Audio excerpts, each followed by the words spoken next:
Okay,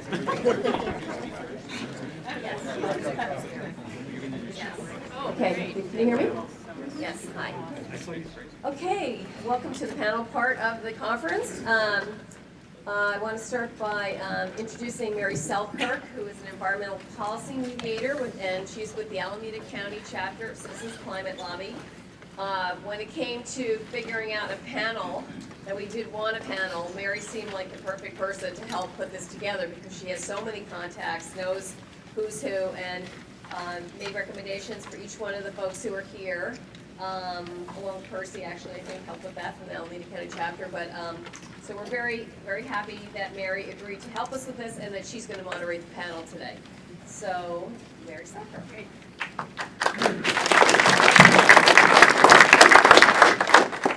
I don't know if this mic is working. Hello. Yes. It's working. All right. Thank you all for being here today, and also thanks to our panelists, who I think you have. What we all need to understand is that it's a great privilege to have this particular group of people here today.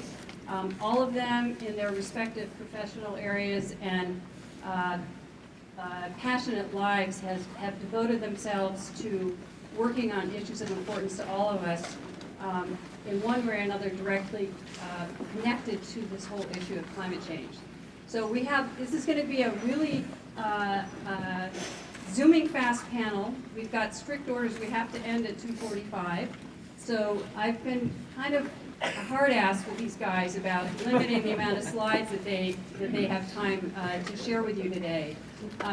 What we're going to try to do is go both from the less global, like what we know sort of globally are the real concerns about the effects of climate change on our planet.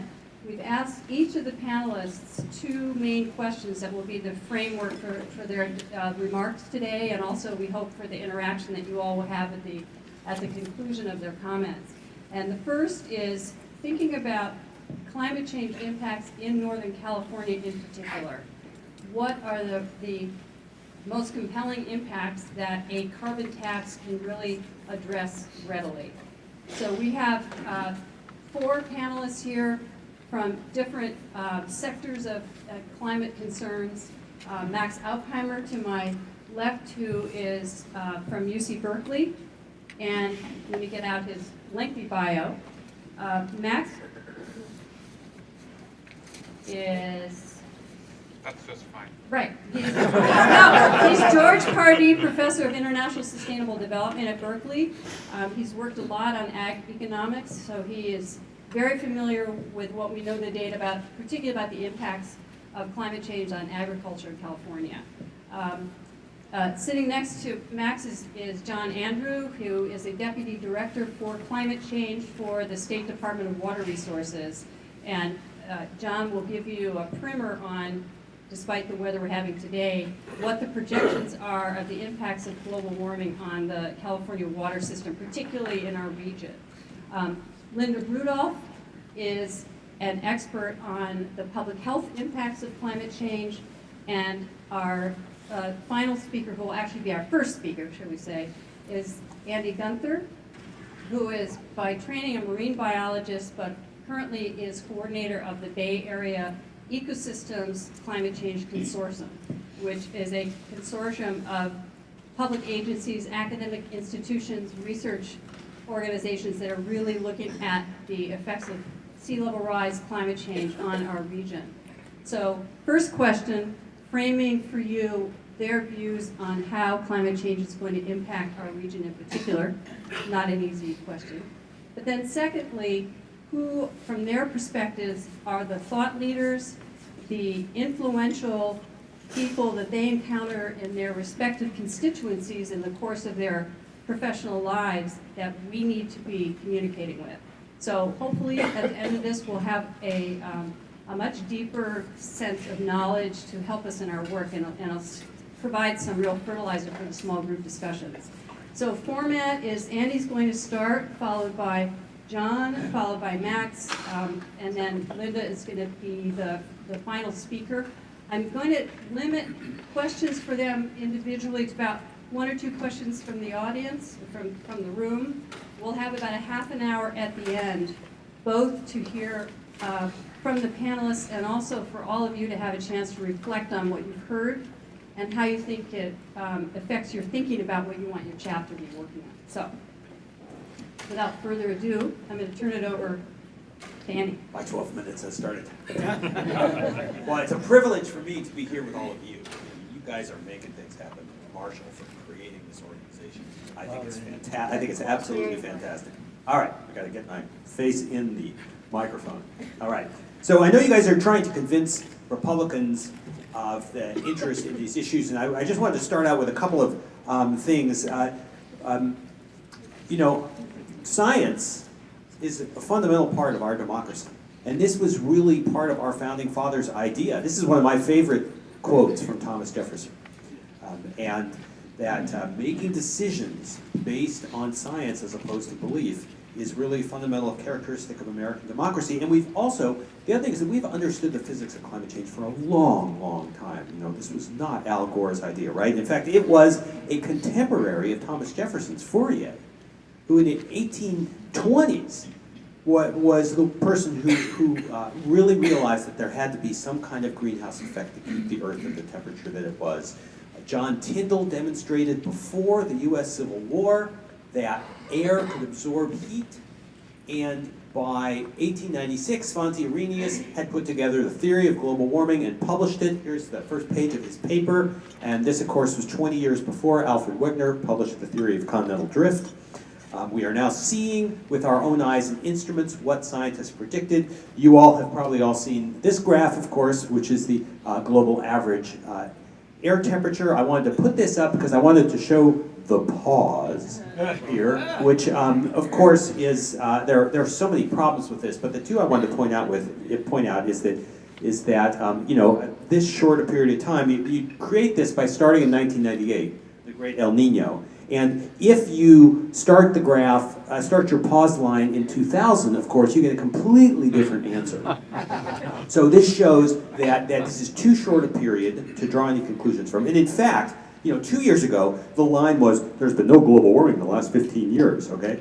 But you can't say that now, because of course this is what it looks like at 15 years from now, if there's been no global warming in the last 17 years, okay? And you can't say 18, because you go back to 1997, it looks like this as well. But another very important point to realize is that we are talking about the tail of the elephant here, okay? It is an energy imbalance that's created by the greenhouse effect, and all of that heat is going into the ocean.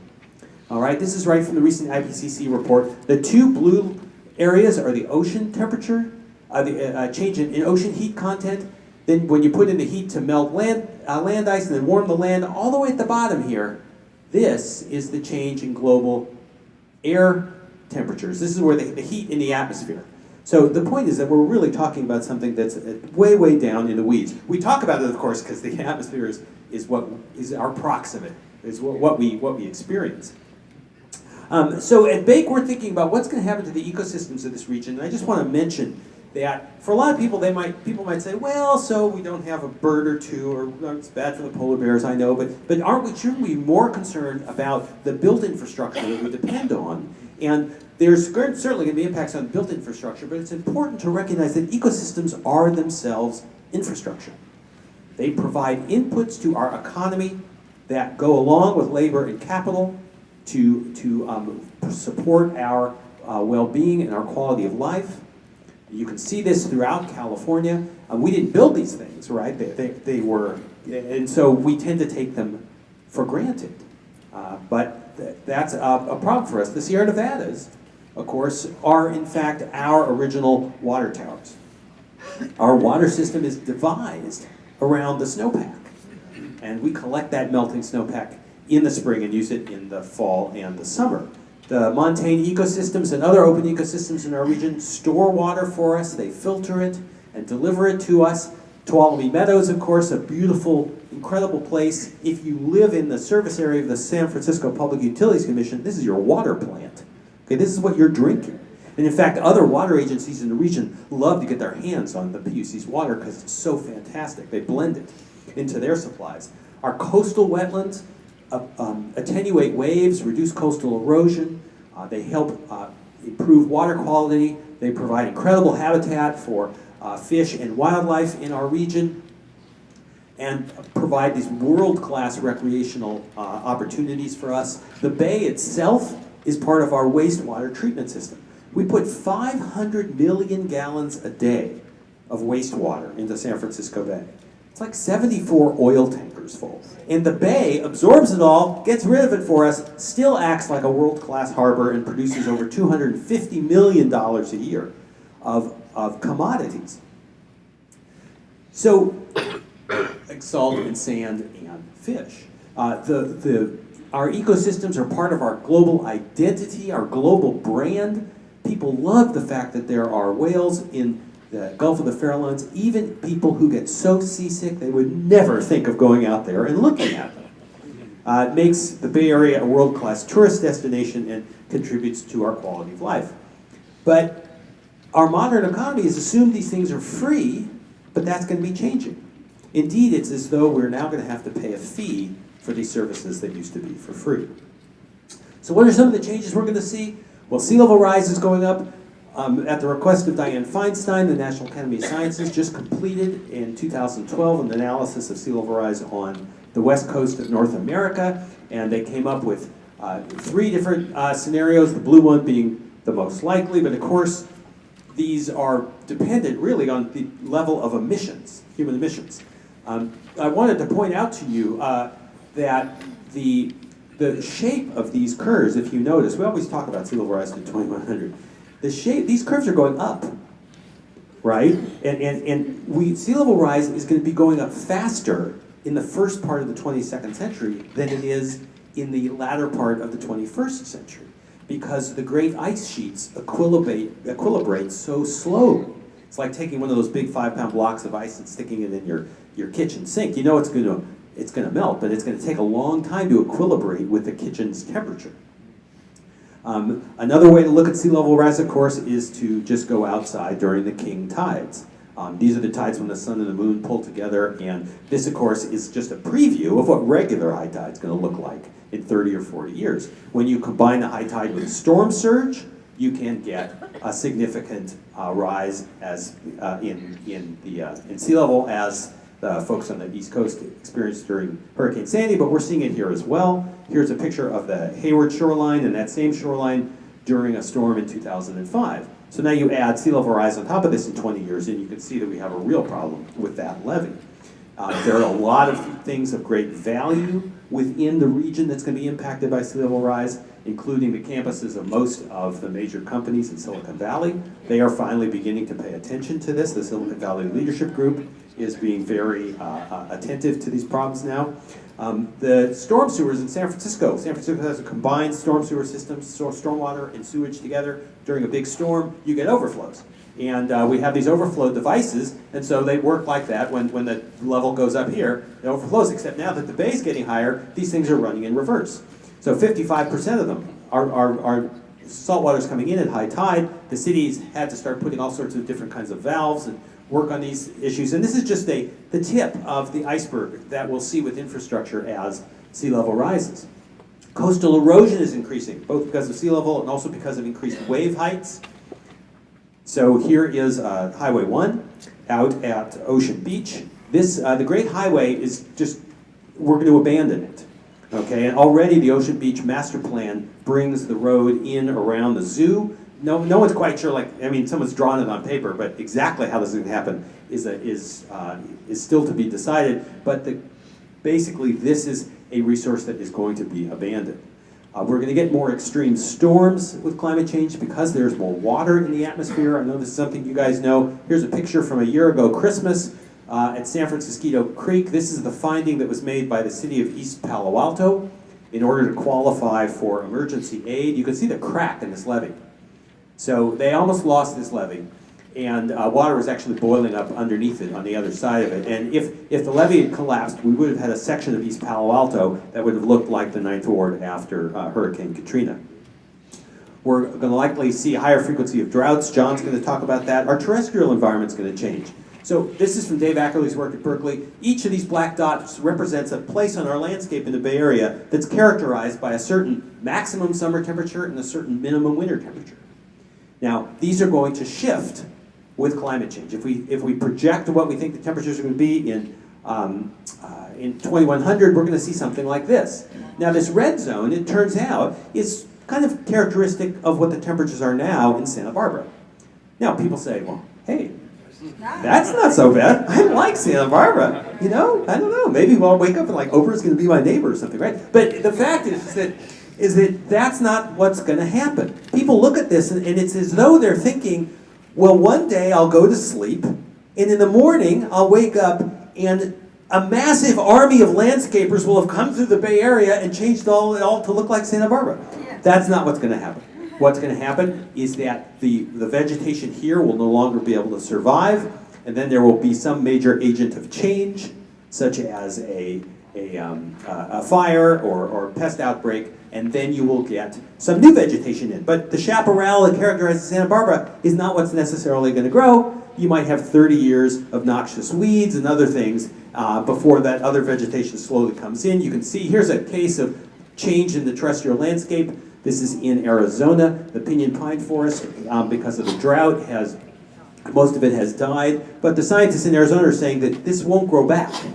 We're not going to get pinyon pine forest back. This is the transition of the terrestrial landscape underway.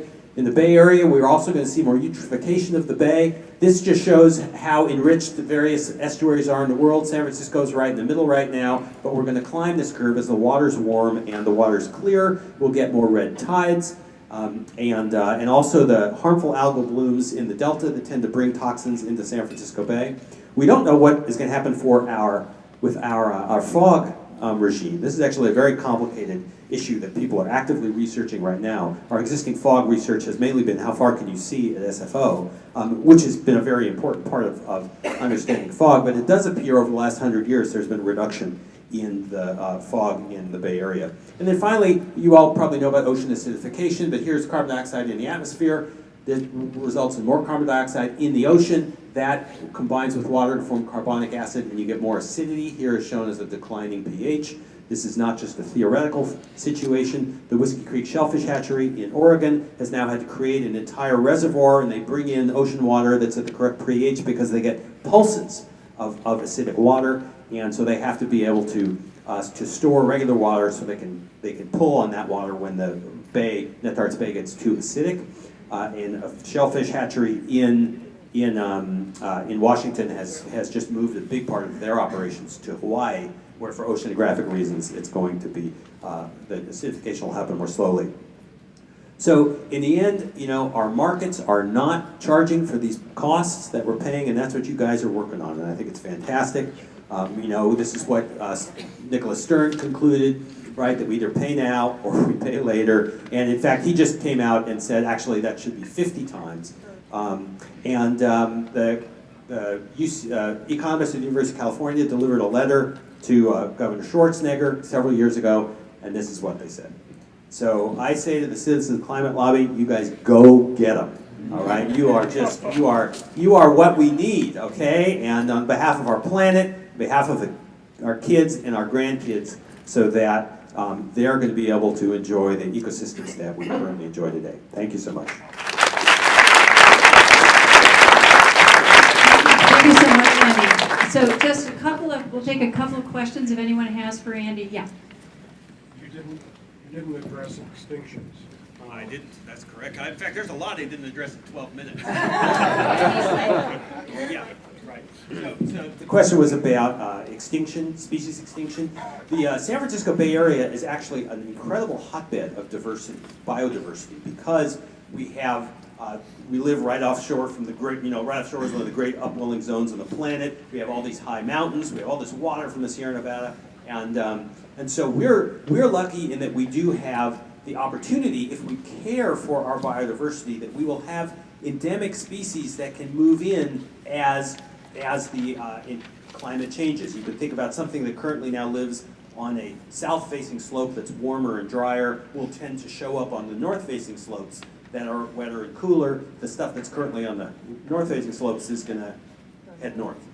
But we're not going to be able to prevent that. There's going to be plenty. There already are a lot of extinctions. In fact, we're living right now within one of the sixth great loss of species that's been recorded in geologic history.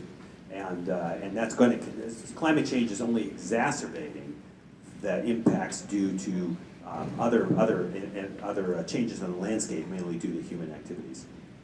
Thank you, Andy. Time for one more question. There was a hand up over here. Just wanted to. I'll ask one. Okay. One more question. Yeah, that's great. I loved everything you covered, and it was a lot. When you give this to an audience, what gets commented about back to you the most? Like, what sticks with people of things you show? Well, It depends on the audience. So, you know, I mean, it really does. And in fact, you know, when I'm trying so hard to get in front of conservative audiences right now. It is so difficult. It is so difficult. I mean, I love you guys, but I'm tired of preaching to the choir, right? And so it's very important to approach. You know, I mean, sometimes I will talk about. I got to speak to a group at the Pacific States Legal Foundation a year ago. It was the best thing I ever did. I couldn't get halfway through my presentation before all these questions were coming at it. So I tend to just respond to the questions they say, but to talk about, the one thing for real conservative audiences, I think, is that the way I open my presentation, I say, I'm not here to tell you what to believe. I mean, this business that we've got belief, who am I to tell you what to believe, right? I'm not here to tell you what's right or wrong. You all have your own value systems, but I am here to tell you based on science as a way of knowing what you should accept as true. Doesn't say what we should do about it, but trying to disarm people a little bit so that they recognize we're just trying to talk about science, and so if everything has gotten convoluted with values. I think that just to sum up though, that changes that we are going to happen 100 years from now, they go in one ear and out the other. The most important thing that seems to be happening, I can see nationally, is that people are seeing where they live that, it's just like we're not in Kansas anymore, Toto. I mean, I was lobbying Senator Tester from Montana and was talking with his chief of staff, and she said, the senator and his dad know that the growing season on their ranch in Montana is not the same as it was when their grandfather owned the ranch. And I said, well, that's all the senator has to talk about. I mean, it's very hard to say for sure, but I think that the change that you're seeing in the world around, that we're seeing in the world around us, and then the risk, it's a risk that we're taking, and you're pushing for a carbon tax is a way to address the risk.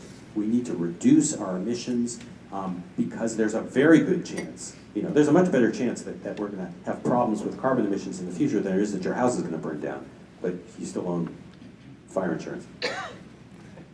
Thank you so much, Andy. So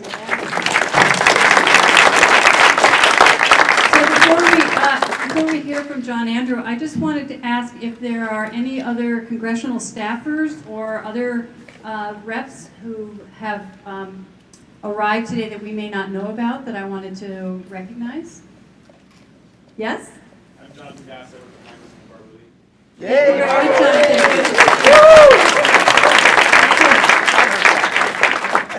All right, now we're going to hear from John Andrew. John is the Deputy Director for Climate Change for the State of California Department of Water Resources, and is a former Bay Area guy. We're trying to get him back down here. Please. And John and I have, over the last some number of years, collaborated on different climate change projections developments through the department, and that's what he lives and breathes now. So John's going to focus for now on the regional impacts of climate change on water and his views about how a carbon tax or the work of this group can be most effective. So I'm going to tell you about three things real quickly this morning. I'm going to, whenever we talk about water in California, and I'm actually going to talk about water in the Bay Area, it's all an interconnected system. It's all one big state, and we move water around everywhere, so I need to sort of give you the backdrop, the context for where the Bay Area sits in terms of California's water. I'm then going to quickly tell you a little bit about the climate change impacts to water resources in the state, and specifically to the Bay Area. And again, Andy set me up really well for that, so that's great. And then I'll close trying to answer one of Mary's questions, or the second of Mary's questions, which is what can you all do about it in the future. So But before we talk about the climate, I'd like to talk about the weather, because I figure that's the 800-pound, or the elephant in the room, is the current drought. So I thought I'd have one slide to talk, sort of go off subject a bit. It's really not off subject, it's very much related. What I have up here is what we call the Northern Sierra 8-station index. It's from these 8 stations where we collect precipitation data. I wouldn't get too hung up on the numbers here because it's an index. It's more of a relative thing to look at. In the water world, along the x-axis we have months of the year. Water people like me, our New Year's is October 1st every year. So it goes from October through September. And then along the side here, again, I don't want to get too hung up on it, is inches of precipitation, cumulative. And so obviously as you go through the water year, you're gaining more precipitation across the state. And I just wanted to show you just how dire it is this year so far. I think this was we just produced this a few days ago. If you look at the wettest year, and many of you probably remember 1982-83, an extremely wet year in California, in the Bay Area as well. That's at the top here. If you go to 76-77, it's this red line here. Many of you probably remember that. That's one of our very driest years. A year quite a bit drier than that was 1923 to 1924. I don't think there's anybody in the audience who was here during that time period. Anyway, we have that, and then you have what we're doing this year, which is right here. So it's this trace, purple or blue, and so we're below 23, 24. We're below 76, 77. It's been, I think it doesn't take any charts to tell you it's been pretty dry, and we're very grateful for the rain. So anyway, enough for the weather right now. Let's move on to the background on California's water resources. And some of this I imagine many of you know, but it's a state of real contrast in terms of precipitation, both in timing and geography. This is the basic precipitation map of California. And the blue areas of the state are sort of the good areas. The red areas are the areas that are bad for precipitation, and that is a comment on precipitation, not politics. But it is Berkeley, so I guess maybe that works here too. But we have actually quite a bit of water in California, but it's not at all matched up with where our demand centers are. So if you were to draw a line there through, from San Francisco to Sacramento, you'd wind up with most of our precipitation happening north of that line, most of the demand, both in terms of cities and in farms, happening in the southern 2/3 of the state. So there's this major sort of upside down, thing going on in terms of where our water is and where our demands are. The other thing I should mention, again, probably obvious, is that we have a Mediterranean climate in California. So most of our precipitation is happening in the late winter and about this time of the time, winter and early spring, and then we go for months at a time without water. So California actually experiences a drought every year. It's just a matter of how long and how dry it is. That's just the nature of California water. The last background slide I have on California's water systems is where do we get our water from? And as many of you, you must all be very politically astute. You wouldn't be involved with this issue if you weren't. You know that we like to fight a lot about these big federal, state, interbasin projects that move water all around California. And we should fight about them because they're very important, both in themselves and into the future of California. But it turns out that most of California's water management is handled at the local level. And a lot of it is in groundwater, which is fundamentally a local management issue in California. There's no state oversight for the most part of groundwater. So while we need to focus on the state, federal, Colorado River project that we share with 6 other states, really local projects, local water management is how we react, really where it is in terms of adapting to climate change in California. So that's your background on California water very quickly. We are going to be seeing impacts, and we think we're already seeing impacts to our California water resources across a number of different aspects of water resources. I want to bring it down to just a couple and to get them even more closer to home here in the Bay Area. We think that we've already seen about a 10% reduction in the Sierra snowpack.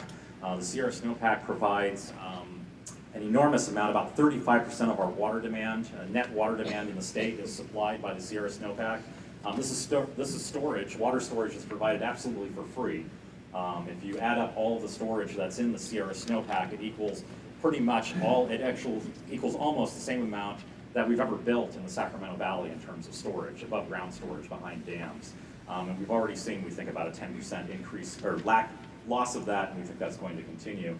Andy handled sea level rise. The other thing is, whether it's the volume of the snowpack, there's also an issue of timing. So there's the amount of water, and then there's when it shows up. And we've already again seen, this is not something that's projected, this is something that's already happening around California.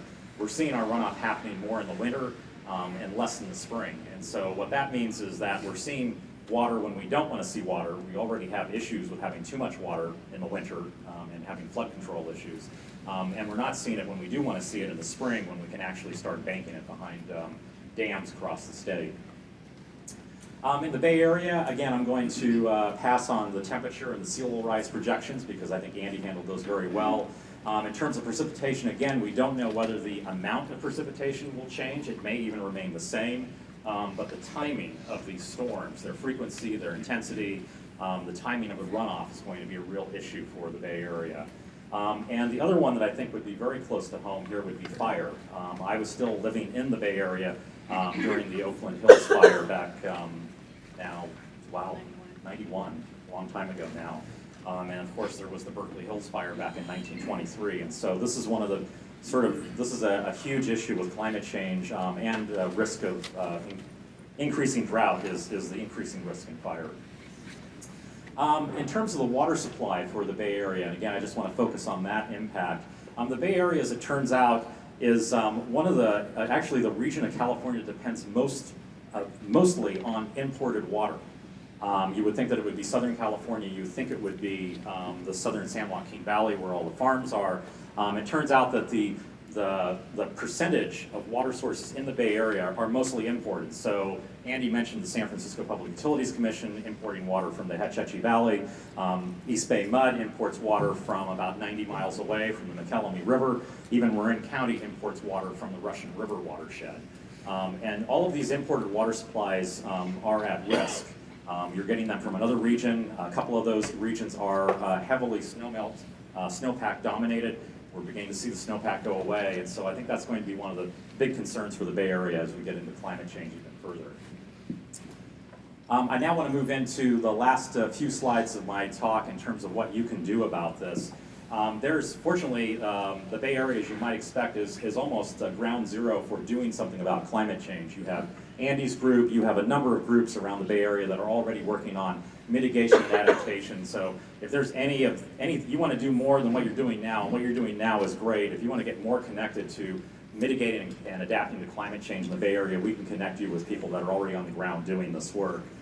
A couple of things going on at the state level is that we are updating the state's climate adaptation strategy. This was something that was produced under the previous administration back in 2009.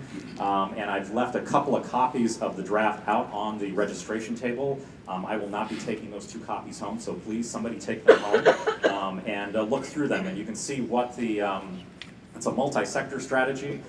So it looks at not only water, but it looks at agriculture and forestry and ecosystems and public health. Linda Rudolph helped with the previous version of this strategy and is currently in public review until the end of February. The other thing that's going on is that the AB 32 scoping plan update is being updated, and it will be released. The public review draft of this document will be released actually on Monday for probably a 30 to 45 day review. This is the state's plan to reduce greenhouse gas emissions in California. Now, as you probably know, the state has adopted a cap and trade system to deal with, in part, to deal with greenhouse gas emission reductions in the state. What this document is going to do is it's going to set out a vision for what we do after 2020 in terms of reducing greenhouse gas emissions in California. So this is the first stab of the California Air Resources Board, essentially the state of California, to say, we kind of know what we're going to do between now and 2020. What are we going to do after 2020? What are we going to try to do by 2030, by 2035, by 2050? This would be a good thing for this group to comment upon. AB 32 does not require a cap and trade system. It authorizes a cap and trade system. It does not require one. So the state could have done a cap and trade system, or it could have done what you guys want to do. And so this is probably the time to, now that we're thinking about what's going to happen after 2020, this would be the time to get on the board and comment on this plan. And again, this will be out on Monday, and it'll probably be out for at least 30 days, if not 45 days. I have a few things, I think my time is about to run out, so I have a few words here that I have in terms of summarizing where we're at. I think the other question that Mary asked was, who else can you engage with? I've mentioned a couple of processes that you can engage with, different groups around the Bay Area that you can engage with. In terms of other communities that I speak to and have spoken to, this is about my 140th talk on climate change, actually, over the past 5 or 6 years. I have come across, and like Andy, I'm tired of preaching to the choir as well, but a couple of groups that sometimes are the choir, sometimes aren't, are business groups. And I've spoken to some of them, and I think you have some natural allies there. Think about ski resorts. They get this. That you will not have to go through you will not have to explain climate change to them. You get past the politics very quick. Their values match up very well because it's in their business interest. It's their business model to deal with climate change. And so I think you have a lot of common ground if you think critically about the business sector, chambers of commerce, that sort of thing. There's some natural allies there. I encourage you to work with them. Another group that I think you could work with are communities of faith. I've spoken to, just recently spoke at an interfaith prayer breakfast in Sacramento, widely attended by a real diversity of religions. Have twice spoken to the Catholics, and they have quite a few people within their congregation that are looking at climate change. Again, I think that they may not come at it exactly the same way that you're coming at this issue, but again, I think there's some natural allies there, and would encourage you to look at those too. My final slide, I think this probably sums it up better than the bullet points I had. This is the issue we're at. Good luck. I'm counting on all of you. I'm counting on all of you to make my job a lot easier in the future. Thank you.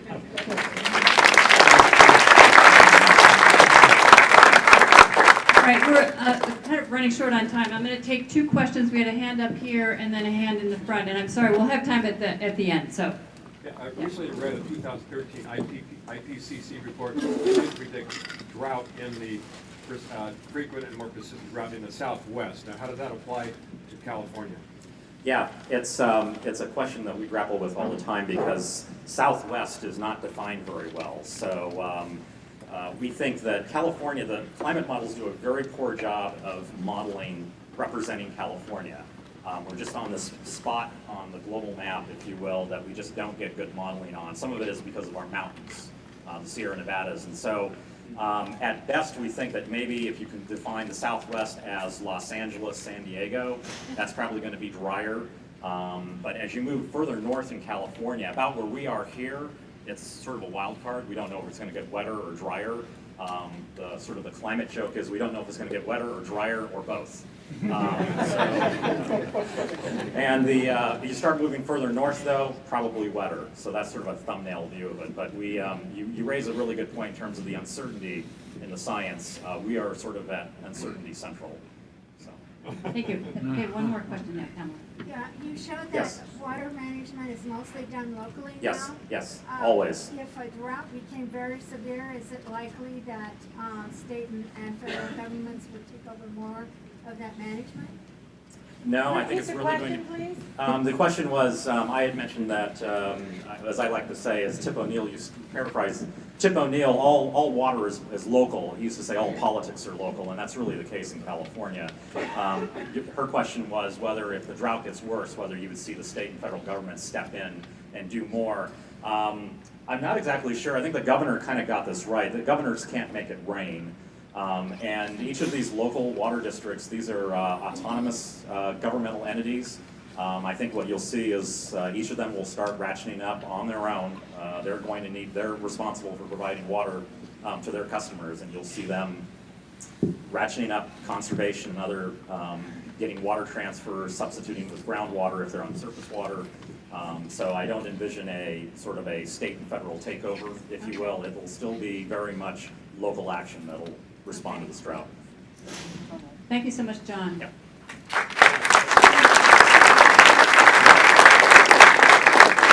So let me just briefly introduce Max Auffhammer. He has been teaching at UC Berkeley since 2003. He is a lead author for the IPCC. He's been a prize-winning distinguished teacher and has had multiple awards, has a lot of expertise on the effects of climate change on agriculture and other resources throughout the state. So, take it away. Thank you. Hello? It's on now. All right, usually I present after a bunch of academics, and if you do a half-decent job, you walk away like a rock star. These two previous speakers are going to make this challenging. So I'm briefly going to talk about agriculture and climate change a little bit. In the end, I have two ideas as to who you should talk to, and they're very concrete. Other than that, I'm happy to answer questions at any point. Anybody here worked on agriculture extensively? It's one of the most complex sectors of the entire economy, I would argue. It's very spatially specific.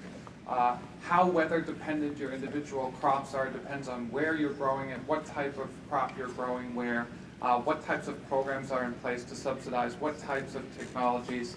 It's a very, very tricky sector. Why do I differentiate between weather and climate here? Weather is year-to-year variations, right? You have a bad year, you have a good year, that influences how good the yields are of the things that are in the ground now. Climate, the thing we're worried about, that's going to drive what crops you're going to be growing where in the future. So why do we worry about carbon taxes in agriculture here? If you think about ag, all we think about is, you know, what are they called? Full belly farms, beautiful up there, growing a variety of crops. It's a great place. But if you actually think about large-scale agriculture, most inputs are incredibly greenhouse gas intensive. So if you're talking about transport, fertilizers, pesticides, when we're thinking about greenhouse gases, not just carbon, tilling, of course, releases a tremendous amount of greenhouse gases. So that sector is supposed to, or is anticipated to pay quite a hefty fine, if you want to call it, or a price, if we actually do put a price on carbon. The other problem, of course, is that neither inputs, the stuff that goes into crops and animals, nor output markets are local, right? This is not a local agricultural system anymore. Most of the agricultural sector is a global system. And the supply chain as to where stuff comes from is really complex. We just visited an organic chicken farm somewhere in the Bay Area that will remain unknown, but apparently there is now too little organic US-grown chicken feed that we're now importing organic chicken feed from China, which is interesting. The other issue, of course, is that this sector has tremendous policy distortions. I don't know how many of you read the entirety of the new food bill. I read the last one. I don't think I'm going to read this one. But it's really, really complicated. The other thing, of course, is that the political economy within the state and nationally is incredibly tough. It's a well-represented, well-organized sector that knows very well what it wants and what the costs and benefits from certain types of regulation are. This we've already talked about. This is from the latest IPCC report. We're about to take the cover of the Working Group 2 report in March in Yokohama, so you'll get some more news, but this stuff is already public here. These are 4 counterfactual futures that we're going to face. So this is the sort of, we're all going to hold hands, Berkeley style, and sing Kumbaya future right here. This is the let's stay on the track we're on type of future. This future right here, that's nothing we can envision. It would take more than a Hollywood screenwriter to figure out what the world would look like in that particular state. The problem for ag, of course, is precipitation. We've talked about water quite a bit, but we don't know whether it's going to get wetter, drier, or both, and where that's going to happen. So how much water comes down when and where, we don't know very well at all. So temperature we understand much better, but this water issue is going to be the one that we worry about. Is climate change already happening? I spend a lot of time in the Central Valley. I think it's beautiful. I was born on a farm. I like to hang out on farms. So has it gotten warmer? It's gotten warmer. So this is the Modesto area. If you look at, and this is a graph constructed by a former climate skeptic who in the New York Times came out of the climate closet and admitted that this thing is real. So here is, you see a nice trend of about a degree warming over the past 50 years. This is mean daily temperature. Surprising thing for the Central Valley is that this is not maximum temperature where we see most of the trends, but it's actually nighttime temperatures. You know, crops, nighttime temperatures are incredibly important for crops. If you think about rice, for example, rice really loves cold nights or cool nights. It doesn't like warm nights. So is this just a California issue? If we look at yields for the 4 most important crops that I could think of here across the world, not just the US, what we're seeing here, rice feeds more people than any other crop in the world right here. Of course, we've done a tremendous job at increasing yields of rice over the past 30, 40 years or so. But what we're seeing is this sort of S-shaped thing right here. So yield growth is slowing down, right? So these increases in yields year to year to year that we've observed over the past 20 or 30 years are really coming down. This is not just rice, this is China. I don't know how many of you go to China regularly, but the rice economy in China is just incredible. The stuff has been grown for thousands of years. If you look at just the yield difference between China and Asia, which is the green average here, it's astonishing. But for wheat, you see a similar pattern. For sorghum, you see a similar pattern. For maize, the pattern is a little bit less pronounced, but these yield slowdowns are everywhere. So what's doing this? There's some work that came out of 2 graduates from our PhD program here, who are one's at Columbia, the other one's in Hawaii. Lucky person. But what they've looked at is the impact of extreme heat on the 3 main crops. This is corn, soybeans, and cotton. And what you're seeing here is the role. What does yellow mean? 5 minutes, thank you. That makes sense. All right. What you're seeing here is if you have extreme heat days, days where the temperature is above roughly 31 degrees Celsius, it's pretty warm, yields just take a huge hit. So what you're seeing over time, as we just shift the mean of the temperature distribution up, just think back to your simple stats background. Days that had a 1% chance of occurrence now also have all of a sudden have a 2, 3, 4% chance of occurrence. We're going to see a much larger number of these days, and this is going to drive down yields significantly. Now, in California, we actually don't grow all that much of those crops. We grow a lot of specialty crops. We now grow 95% of the world's almonds are somewhere in that neighborhood, right? So that almond milk you're drinking every morning for breakfast, right? California grown. So these specialty crops, almonds, grapes, berries, these are the legal specialty crops. There's one that's has more value than all of these combined. But the point here is these crops generate a tremendous amount of value. Most of them are incredibly water dependent, so irrigation water, both from the surface water systems as well as pumping, are incredibly important here. And this is, I think, the big impact of climate change. So if we look at, and this is a study by the now certified genius David Lobel at Stanford, and Chris Fields, who runs Working Group 2 of the IPCC, where they projected what the impact of 2-degree warming on yields for certain specialty crops in California is. Centigrade or Fahrenheit? Good question, I'll get back to you. I believe this is centigrade because it's science, but it could be Fahrenheit. It's centigrade? All right, yeah. But still, the point of what you're seeing here is you're seeing, some sensitivity for grapes here. It's not clear which way it goes, and quality, of course, is an important issue here if you're in the wine industry. But the big sensitivities here we're seeing for peaches and cherries, for example. If you're looking at what this means for cherries over the next 30 or 40 years or so, we're talking a statewide drop in about 20% in cherries. That's a big number. If you're a cherry grower, in terms of the overall share of the California economy, that's not a really large number. What I want to say here, and we've already said this earlier, is this projected snowpack. This is from one of the PEER program-sponsored studies. PEER, of course, is no longer. But what we're seeing here is what does the snowpack look like under climate change. And again, if you have 20% of the snowpack remaining, combined with the numbers we just learned about, this spells trouble for irrigation water in California. So if you care about water, you care about climate change. So anybody who cares about water for their livelihoods, much like we said about ski producers, these folks are going to care about this. Now, impacts of a carbon tax on agriculture. Unless we have a global carbon tax, just taxing carbon in California or in the US over the next 20 years in terms of impacts is going to do next to nothing, I would argue, in agriculture. May affect maximum temperatures a little bit, maybe water, but much of the warming we're going to see over the next 20 to 30 years is already pre-committed and baked in, right? The deviations from that path, it's too late to really change anything over that time horizon. You'll run into a lot of resistance from farmers and the agricultural sector for the simple reason that if you start charging for carbon or greenhouse gases, I would argue that the tax should be on greenhouse gases, not just carbon, right?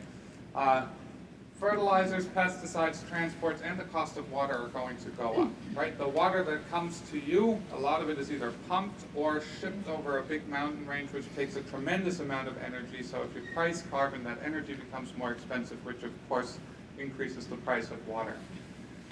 California farmers don't just compete with their neighbors, right? They compete with Chinese farmers for strawberries, tomatoes, broccoli, whatever these crops are. So if you tax carbon here, you're basically putting the competition abroad at a competitive disadvantage. So the way to fix that, of course, you can do border adjustments and things like that, but we have to think about this globally, not just letting the universe end at the US borders. This will affect the price of food. Right? This is not something many other NGOs that work on inequality and whether seniors are able to afford the number of calories they need will like. So we should think about that. Now, I got this graph here from a right-wing think tank here, but the point here is I'm an economist, right? I'm an environmental economist. You don't need to tell me that a carbon tax is the right thing to do. It is the right thing to do, right? Tax bads, not goods. I'm done. It's pretty simple, but you have to be realistic about it, right? If it drives up the cost of production for a sector in one country and not another, you're putting that sector at a disadvantage internationally, which will make that sector less happy about it. Drives up food prices, and I think this will lead to significant resistance from agriculture unless you can somehow make this incentive compatible. So for a cap and trade, in order to get sectors who don't like carbon pricing on board, we've given them free allowances, right? Talk about whether that's a good idea or not, but that's how you bring them on board. So you're talking about a revenue neutral carbon tax. Maybe there's going to have to be some redistribution in a way to bring some of these sectors that are most resistant on board. Now, we like to think we'll do something here in the US and other people will come on board. This is my mountain of carbon, 90 more seconds, all right? What you're seeing here from the right to the left, I wrote a paper in 2006 that got a bunch of attention that said China now emits more carbon than the US. So this is the US time series of CO2 emissions from fossil fuels. From left to right, you have the PRC, People's Republic of China, emissions of CO2 from fossil fuels only. The area under those two curves, this mountain, is the total amount of carbon emitted since the beginning of combustion of fossil fuels.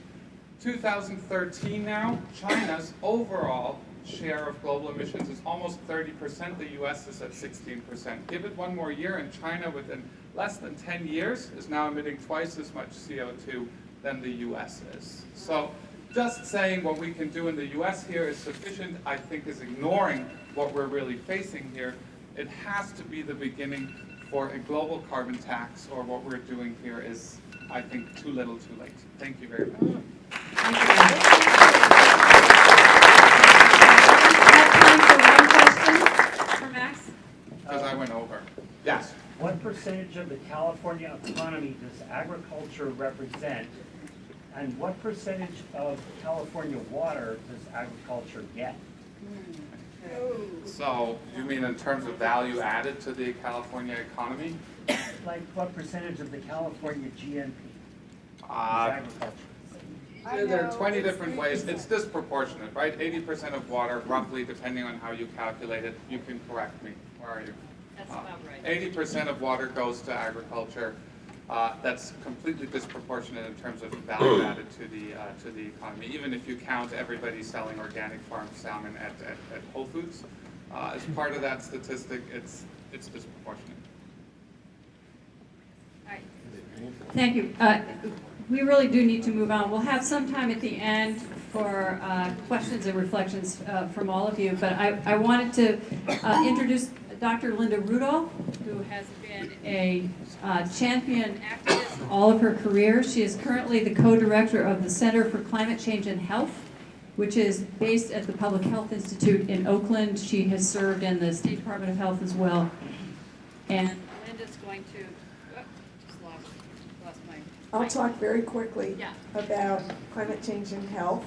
Climate change is the greatest health challenge of the 21st century.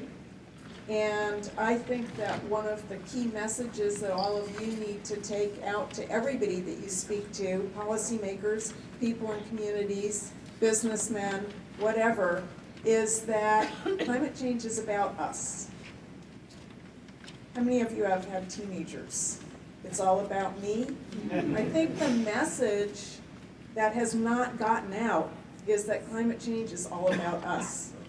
So I'm going to start with basically the key points I think we need to spread in our conversations with people. People value health. There's no one that doesn't want to be healthy themselves, that wants a healthy life partner, that wants healthy children and healthy grandchildren.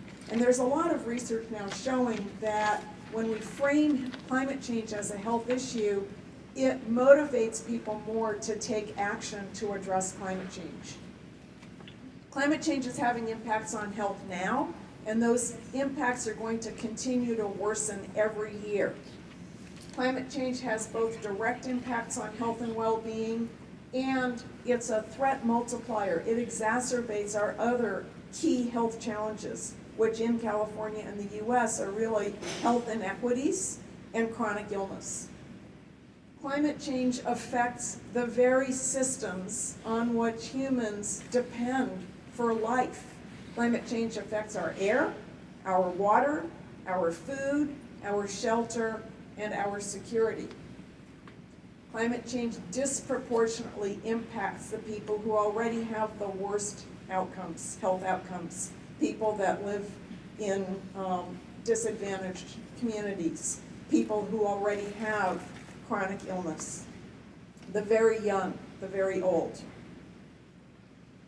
Many climate action strategies offer huge co-benefits for health. So when I'll show you some of these later, but many of the things that we need to do to reduce greenhouse gas emissions also offer tremendous benefits for the health of our communities. And without faster and much more aggressive action on climate change, we will not avert catastrophic impacts on the health and well-being of our children and our grandchildren.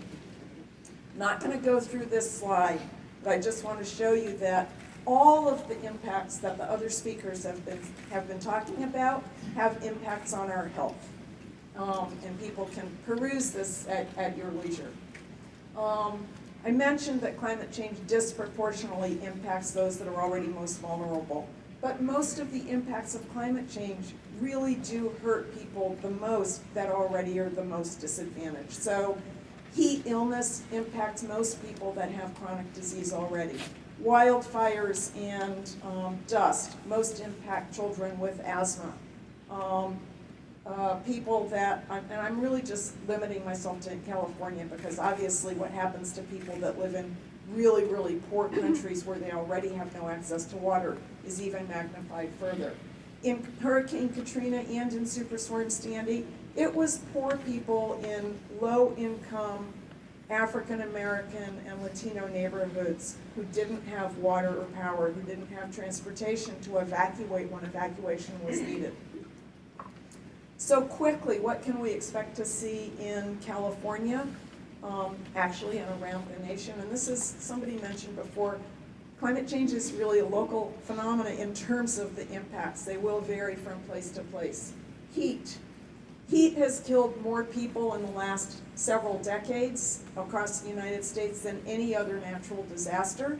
It doesn't get as much attention because it's not an acute thing that happens all of a sudden, but it can be.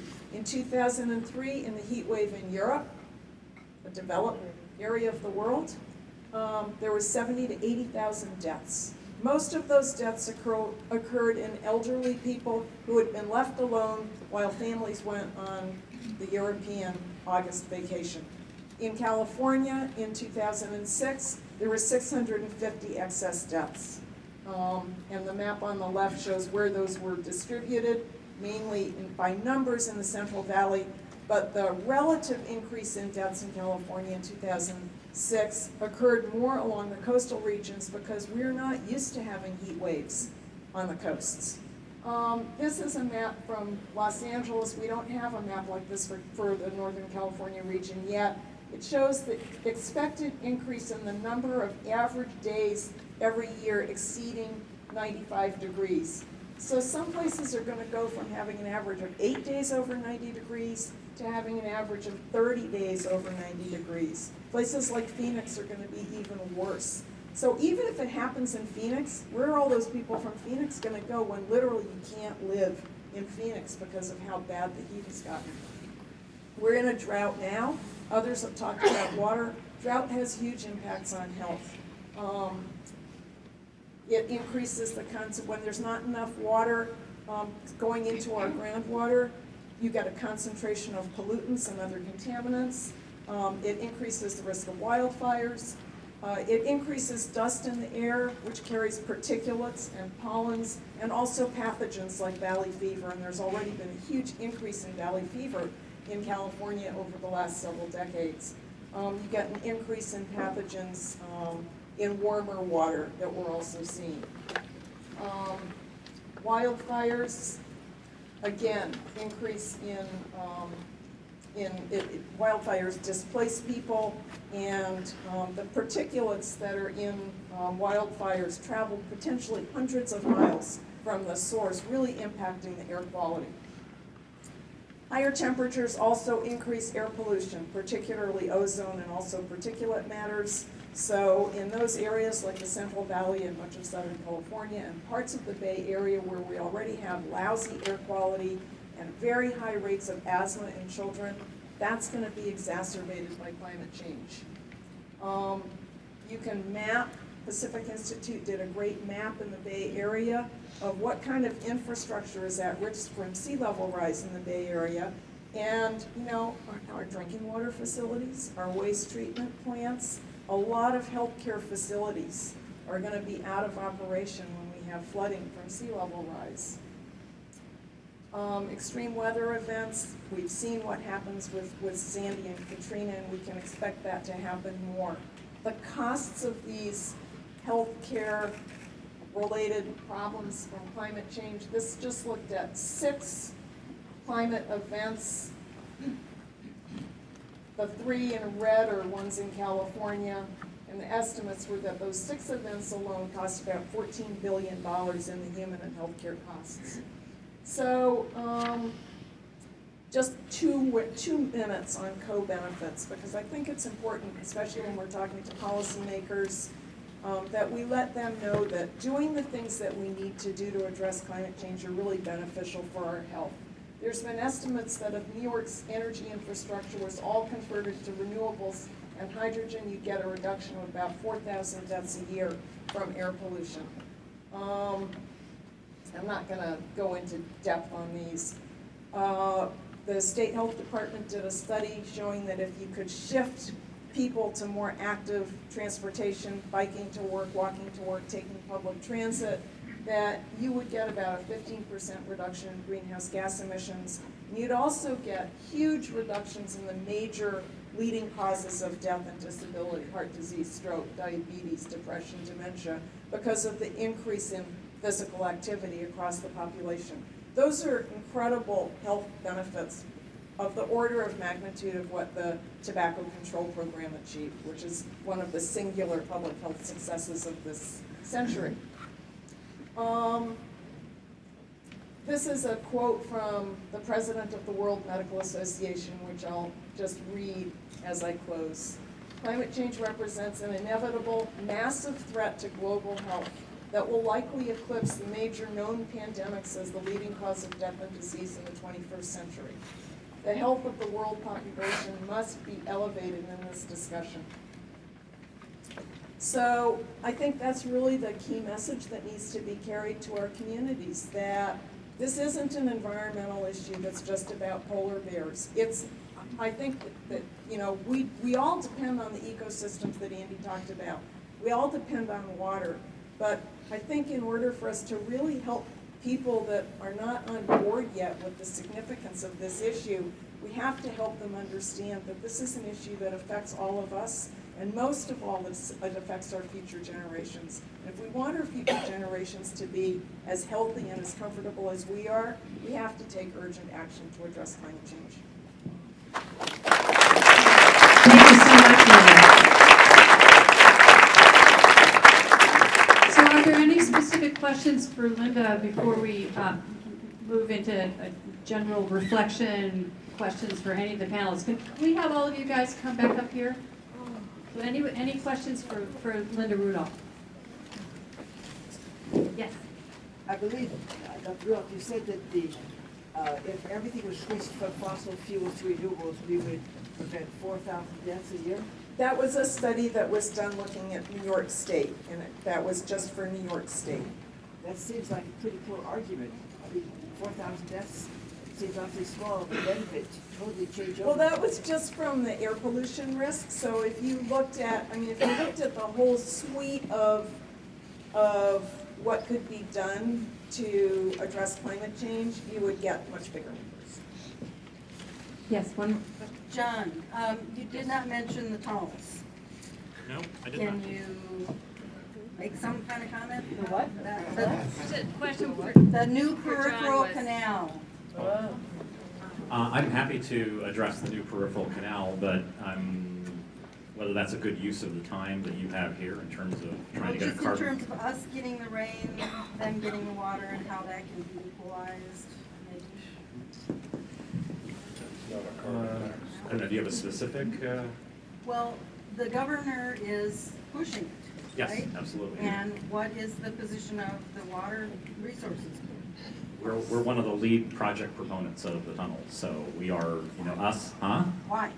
Because there's been, and again, if you wanted me to take the time. Can I ask, can you guys take that offline, because we have limited time, we have like 15 minutes for questions and discussions. It's a good point, but let's maybe I'd be guys happy can to, do that later. but I just want to value your time in terms of the purpose of this conference. Anyway, my mic is not working, so I'm going to start over here with. Yeah, I've done that like 4 times. Battery. Okay, this one works. I'd like to turn to someone who has not yet asked a question. So let's start with gentleman in the back with the stripes, and then to Ron, and gentleman here with the glasses. In terms of the water issues and the obvious relationship with carbon, although I don't know as a carbon tax, the issue of fracking has obviously come up in California because here we're facing such scarcity of water, and I think you understand. I'm sorry. I was asking a question just in terms of given the problems with water. Still not working. It's not working. Sorry, he heard I him. think we heard you. Okay, just keep going. It's a question about the effects of fracking on water Well, quality. the water, yeah, because that's obviously a carbon releasing technology, A, and B, predicted to have significant impacts on ever scarcer water. Sure, I guess we will be talking about issues I'm not sure that are completely directly, with what the purpose of this conference is. Another department regulates fracking. It's the California Department of Conservation. My understanding in talking to their director, that actually it's not a big water footprint. And I think he has, I've heard him say that it's about one golf course or something like that, or a day's worth of water on a golf course in terms of the amount of water that's used. And it's a temporary, it's not something that goes on and on and on. So if you're looking to save water, I'm not sure that that would be your highest priority. It's probably something more, pedestrian, like urban water conservation in terms of toilets and shower heads and things like that. There's plenty that we can do in the agricultural sector, which Max can really speak to better than I can. But in terms of you want to focus on something that's bringing down the California water, you want to really focus your effort on bringing down the California water footprint, I'm not sure that fracking would be at the top of your list. Right, so Ron, and then gentleman with the glasses, and Peter, and then the plaid shirt guy. So, I had a question for John. Yeah. So John, in the San Jose Mercury News several weeks ago, there was an article on mega droughts and how they've reconstructed droughts from, going back 1,200 years. Right. And when I go back and I look at the temperature reconstructions for the medieval warm period, it correlates real nicely with mega droughts. And so I'm wondering if the models really aren't sensitive to how much risk we have from an increase in temperature. Yeah, I have some real-time information on that. My program a few years ago engaged the University of Arizona to do paleoclimate studies, tree ring studies around the state of California. So we are just getting the results of those studies. They focused on the Klamath River, the Sacramento River, and the San Joaquin River. And there's already extensive paleoclimate studies in Colorado. So basically 4 major river basins that the state depends upon.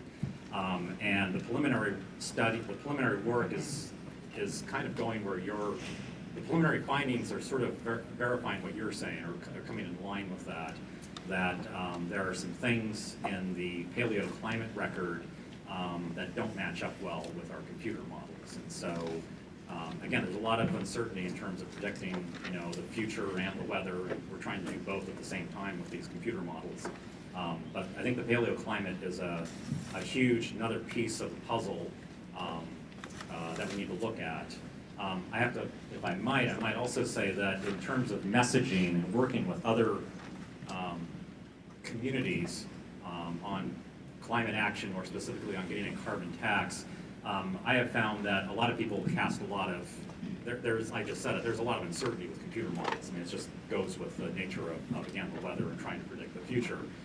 People, even though there's uncertainty with paleoclimate studies, people tend to grab onto those with a bit more, and I think you've seen that with the San Jose Mercury News article. It's been reprinted over and over again out there, and I think people sort of like, well, that's more real to them.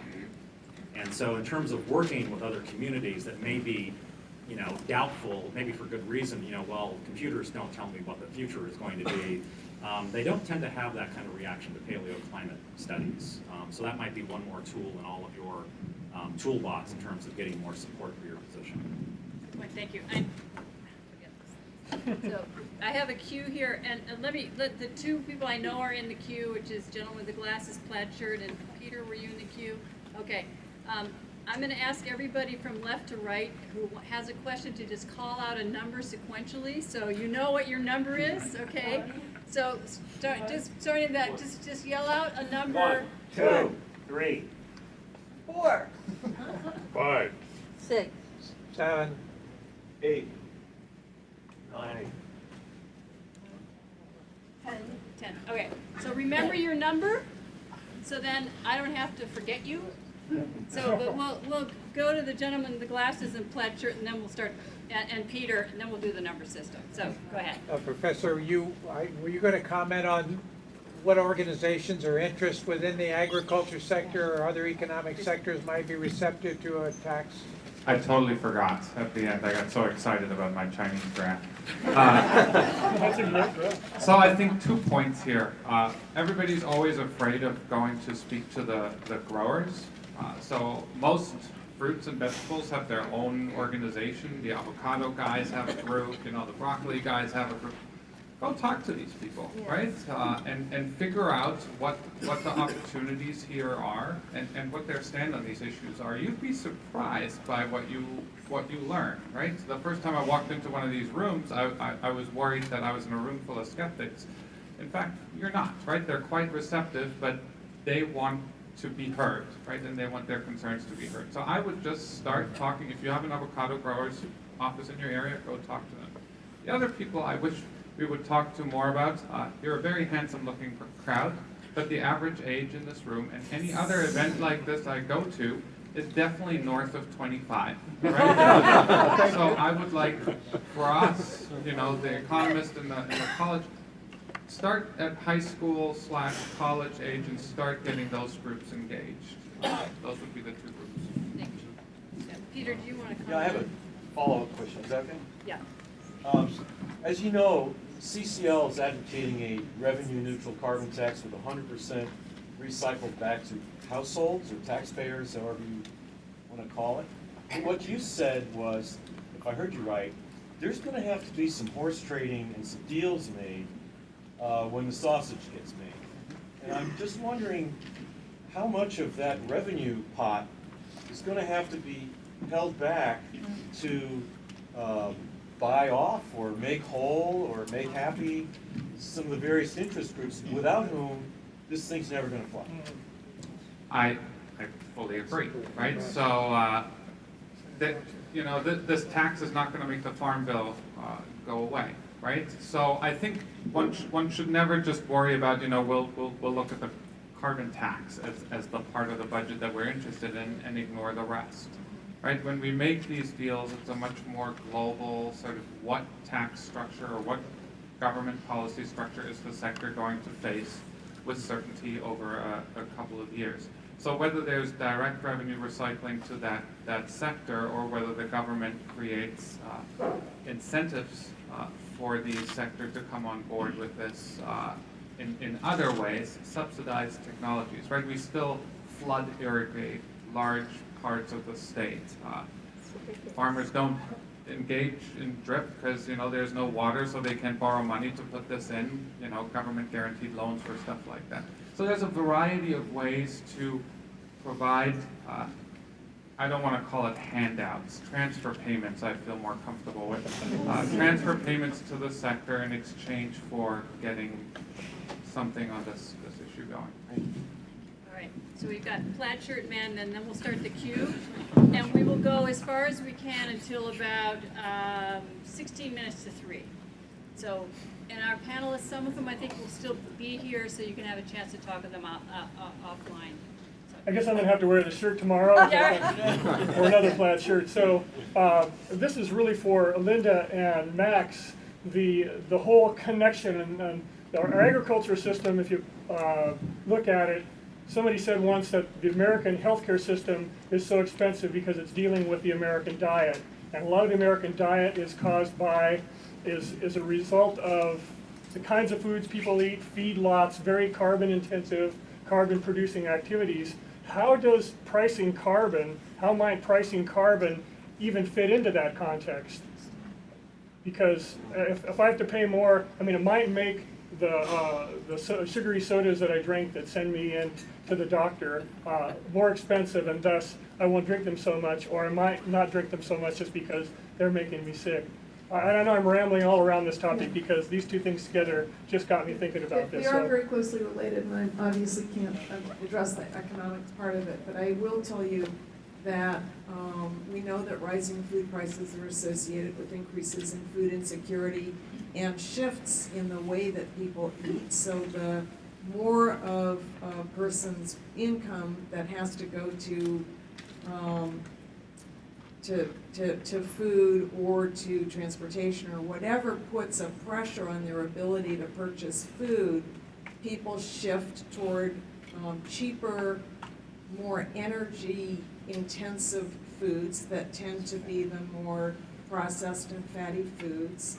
And that as a result, as food insecurity increases, we see increases in obesity, in diabetes, and in other chronic illnesses such as heart disease. But the evidence is very clear for obesity and diabetes. And I think it also relates to, you know, the issue of how a carbon tax impacts costs relatively in different parts of the income spectrum, because people at the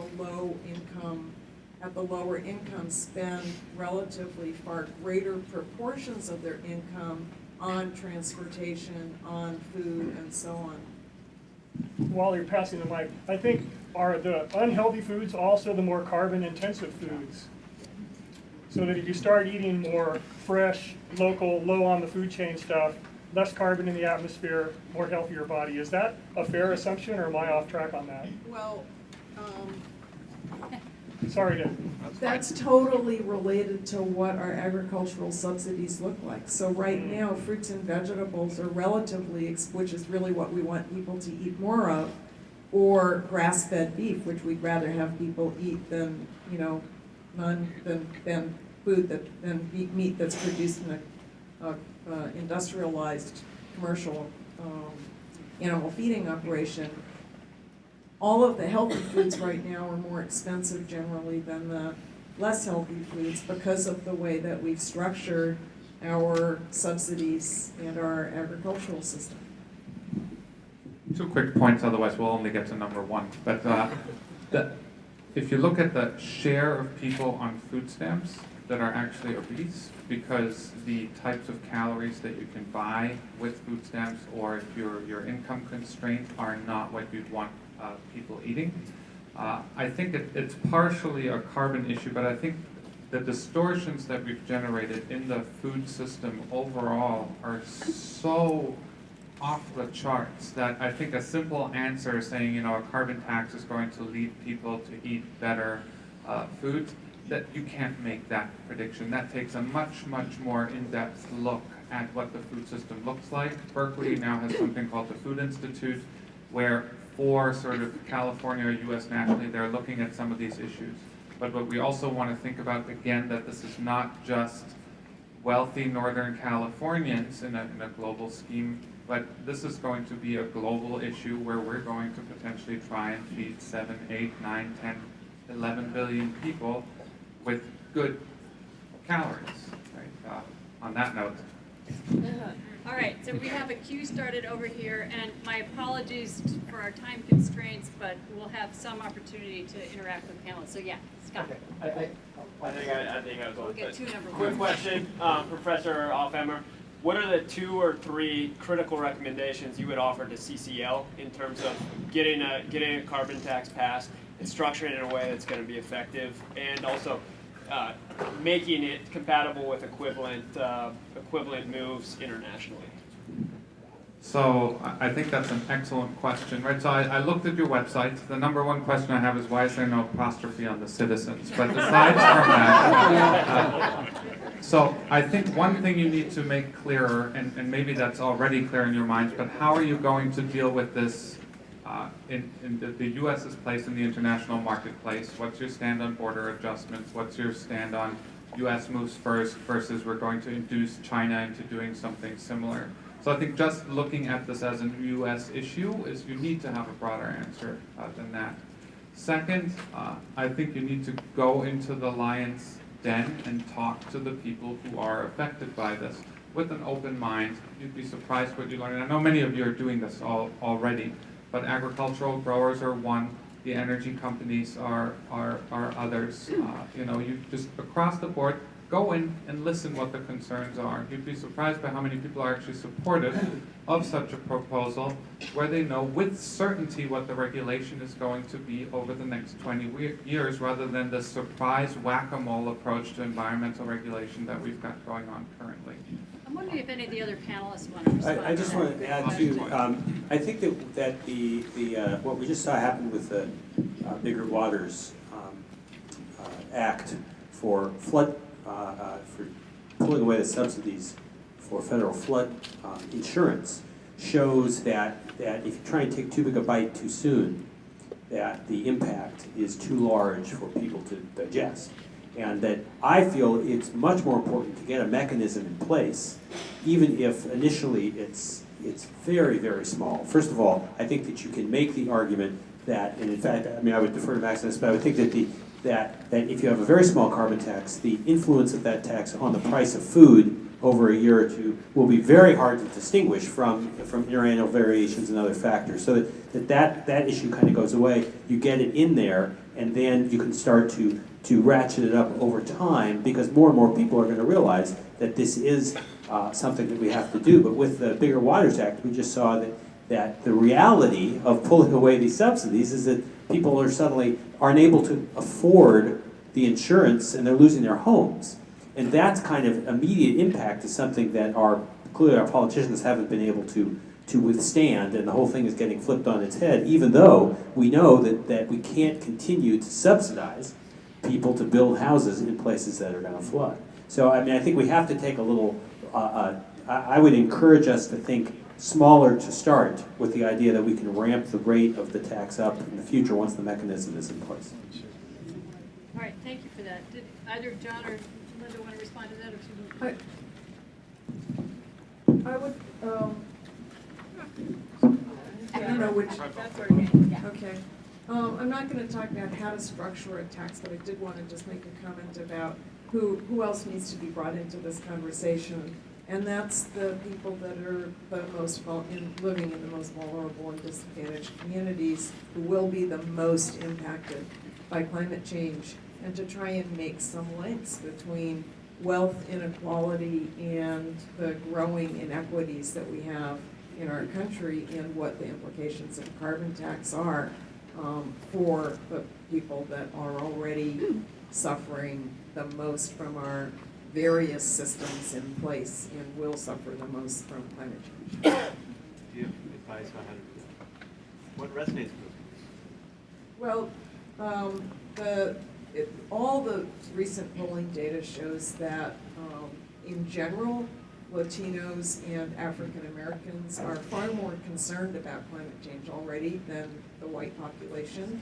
And there's lots and lots of groups in every community that are trying to address poor health in their community and figuring out how to make their communities more healthy and how to create better built environments that create better health, or local food systems. There's tons of work going on local sustainable food systems. So I think if you look around at who's working in your community on trying to address health inequities, you'll find people that are potentially good partners in this work and who will be open to having a conversation about how their issues and this issue link together. All right, I think we have time for just one more, number 2 in the queue, and then we're going to have to wrap up. So, yes. John, I mentioned to you earlier that we're beginning work on a California state carbon tax, and you talked a little bit about how that could interact with AB 32. Could you tell us a little bit about how much leeway there is to implement the carbon tax? And just for everybody's information, we chartered a study that we had our first results yesterday about what would happen if we did a $10 per ton per year carbon tax in California. And so you can either join our group this afternoon or talk to me later, yes. And we'll be working on it. Very exciting, very positive results. I can speak a bit to, and I mentioned it in my talk, AB 32. The economics of it, Max may actually be better to speak to in the implementation. AB 32 says that the California Air Resources Board can consider market-based solutions to reducing greenhouse gas emissions. So it did not mandate a cap and trade system. That was a decision made, that was an administrative decision made by the previous governor. At this point, the cap and trade system, even though I think it's still being challenged in the courts, some of you may know better than I, it's probably so embedded.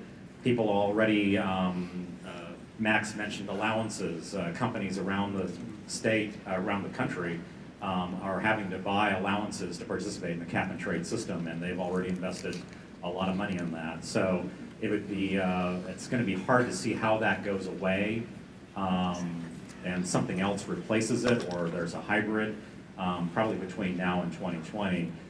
My slide was to put on all of your radar screen that the Air Board is looking at what happens after 2020. Supposedly they're taking an open mind to that. It's open for public review and public comment, and you're the public. So I would encourage you to take a look at what they produce on Monday, make your own judgment. If you think what your group here is supporting as something that could work with what they're doing in the future, or even if it's something that you'd like to provide as an alternative, it's an opportunity to comment and review and get the subject on the table. I don't know if Max wanted. Sure. So there was a very cool blog post that somebody affiliated with this organization authored that I was sent about how would, California's cap and trade work with a national carbon tax. And there's a lot of really tricky detail to be worked out. You can't just slap a carbon tax on top of another system, but you've got to figure out how these systems are going to work together. So I think both the issue of if you're going to replace the existing system with a tax, or if we're going to a national carbon tax, how does, our system here, or RGGI, or, all these other systems that are already in place, where there's been billions of dollars invested, how does that play with the new federal regulation? Thinking about that is, I think, a really important thing to do, because you'll get some pushback on that. All right, with that, I think we should give a great hand to all of our panelists.